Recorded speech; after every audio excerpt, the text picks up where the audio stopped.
Hi Sagittarius, welcome po sa ating channel. At ito ay inyong 2024 Gabay Tarot reading po. Please be reminded that this is general reading po. So maaari kayo magka-relate o hindi. Just take what resonates. Gamitin ang reading na ito bilang gabay lamang. Balik po kayo dito bukas para sa ating daily Gabay Tarot reading. Please like, subscribe, and click bell button for notification para po updated po kayo sa daily tarot reading natin. Para po sa gustong magpa-reading, maaari nyo pong makuhang link. Nasa description box po ito. Message nyo lang po ako sa messenger. Maraming salamat po.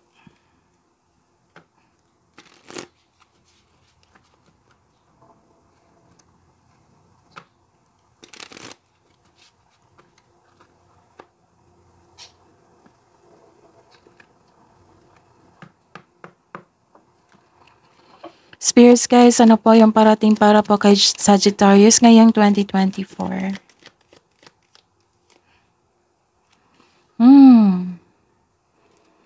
Very supportive ang inyong family, sa trabaho, friends nyo. Very loyal and supportive. Nagkaroon din ng adventure po dito. Sagittarius po, spirits guys, adventure, this is new cycle din, paglilipat. Ngayong 2024, may maranasan kayong obstacle sa buhay, may delay, challenges.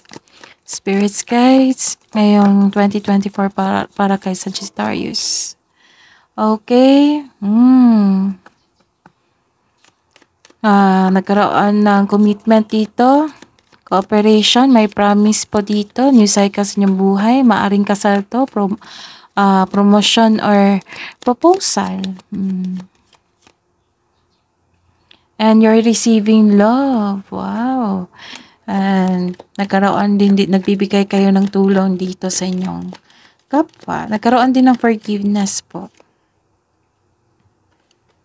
Okay, makakatanggap kayo ng balita. Tapos may communication dito. Magipag-reconnect yung past nyo. Spirits guides. January 2024 po para kay Sagittarius.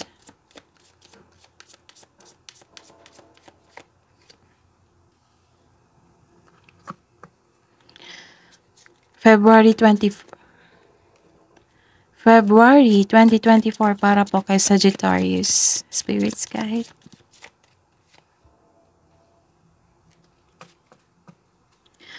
March 2024 para po kay Sagittarius.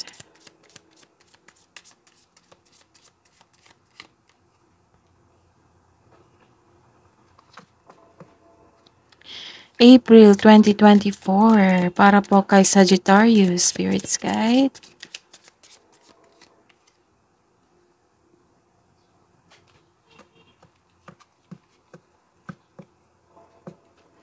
May 2024. May 2024 para po kay Sagittarius.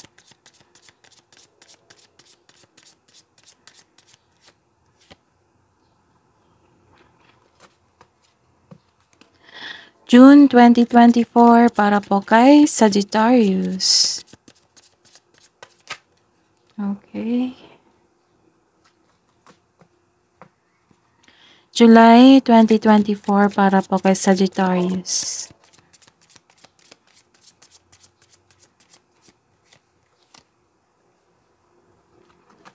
August 2024 para po kay Sagittarius.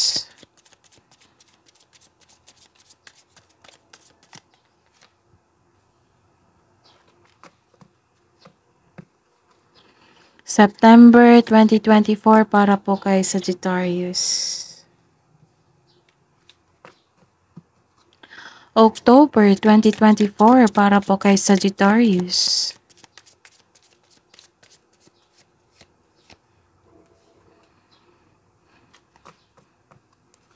November 2024 para po kay Sagittarius.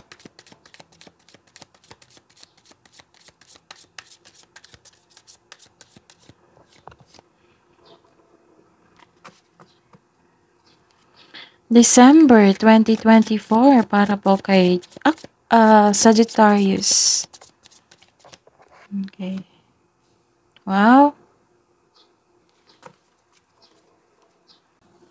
So, ngayong January 2024 po, para po kay Sagittarius. Nagkaroon pag-burnout dito, right? You're feeling burnout, gusto mo nang mag-resign o iwan yung negosyo mo.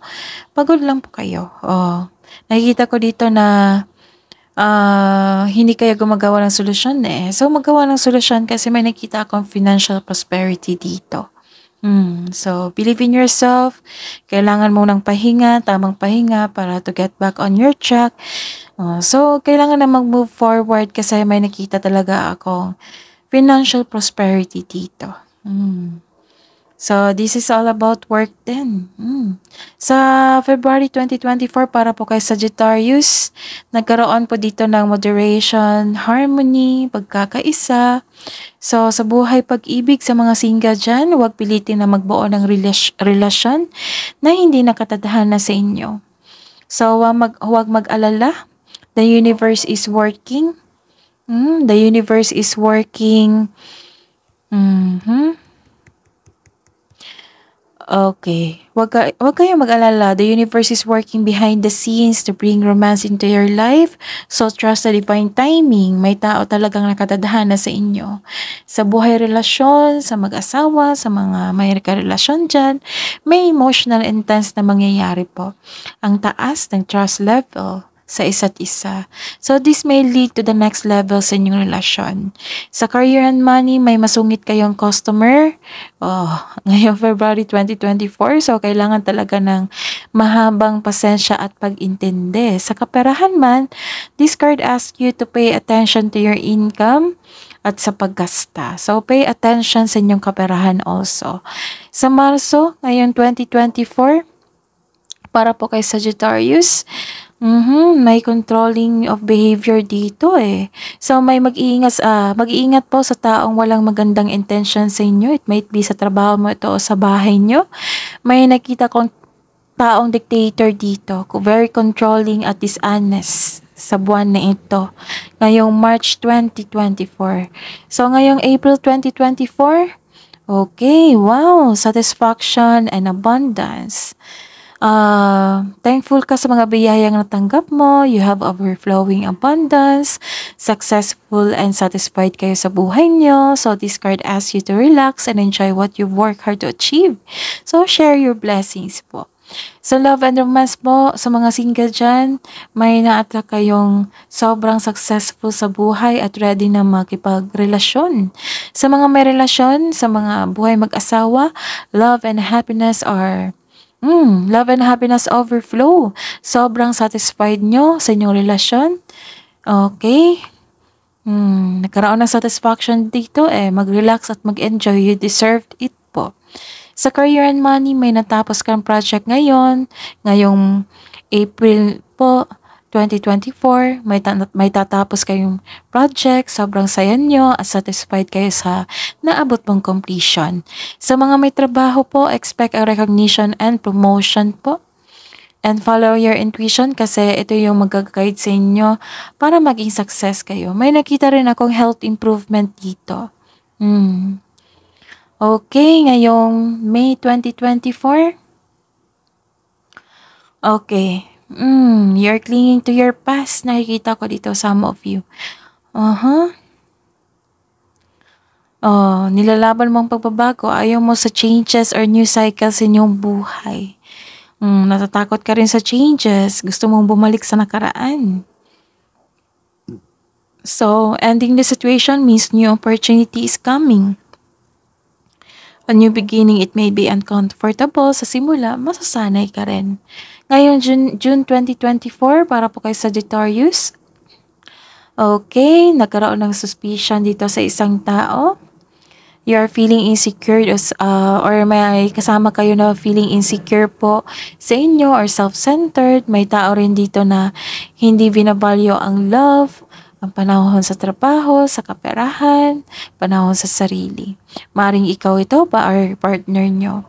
May nagsasalos talaga dito or naiinggit sa inyo or ikaw ito. So this card may be asking you na mag-open up ka sa taong may issue sa inyo. Kung may tao sa buhay mo who has proven themselves na untrustworthy sila, so better to have a healthy disconnection. Kasi mahirap na. Kasi toxic to eh. So, ngayon July 2024 para po kay Sagittarius, nagkaroon ng disconnection dito. It might be sa inyong friends or disconnection sa inyong family or sa inyong intuition.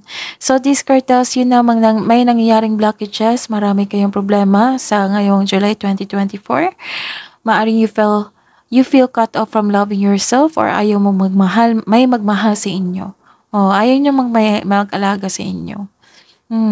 So, this is also means na may nakunan or hindi inalagaan yung sarili. So, mag-ingat po ngayon, July 2024. Ngayong August 2024, para po kay Sagittarius. So, this is defensiveness. May paninindi ganap-ganap. May ganap na pinagtanggol mo yung kaibigan mo, miyembro ng pamilya laban sa iba. So, ang pagtutok sa problema ay magdudulot sa inyo ng pagtigil. So, ayun. Sa love and romance, may naganap na conflict. So, this card tells you to speak up for your needs and be willing to hear your partner's sides also. So, communication is the key.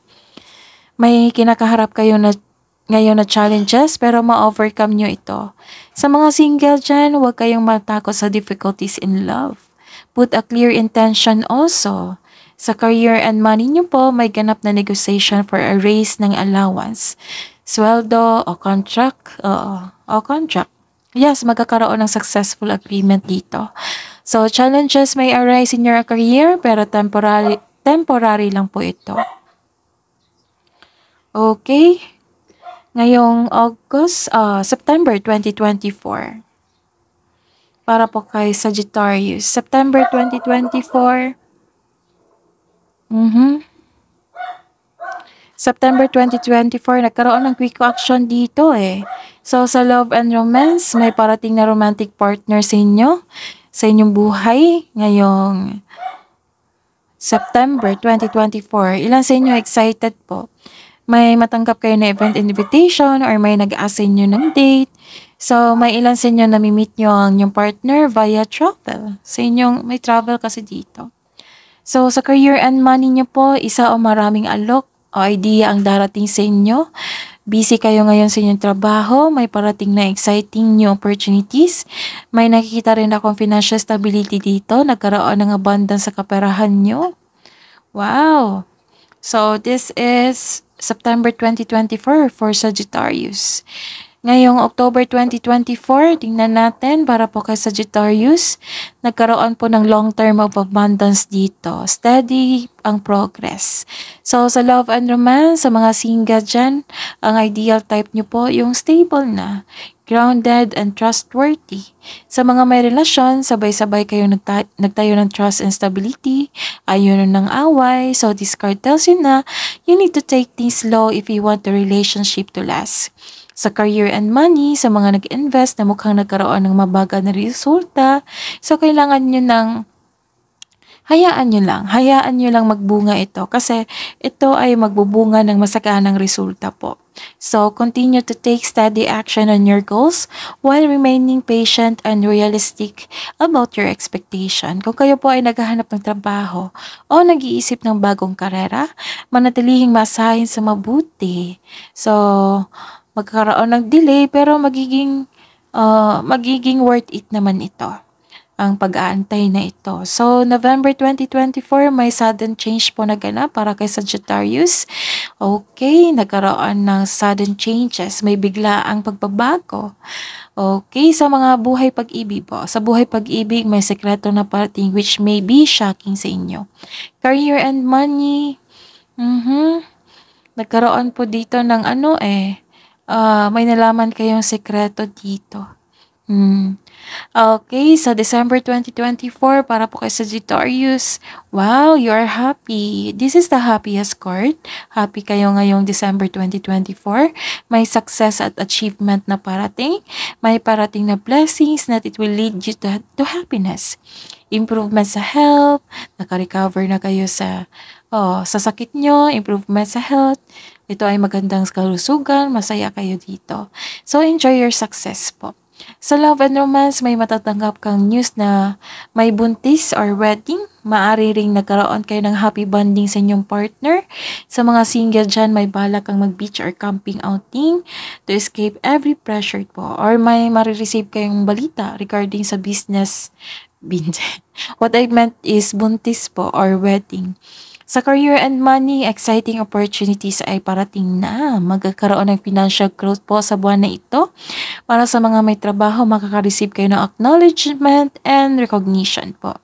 You deserved it po kasi masipag po kayo. Basta po masaya kayo sa buwan na ito ngayong December 2024 Sagittarius. That is your reading po sa 2024 Sagittarius. Please like, subscribe, and click bell button for notification para po updated po kayo sa daily tarot reading natin. Maraming salamat po.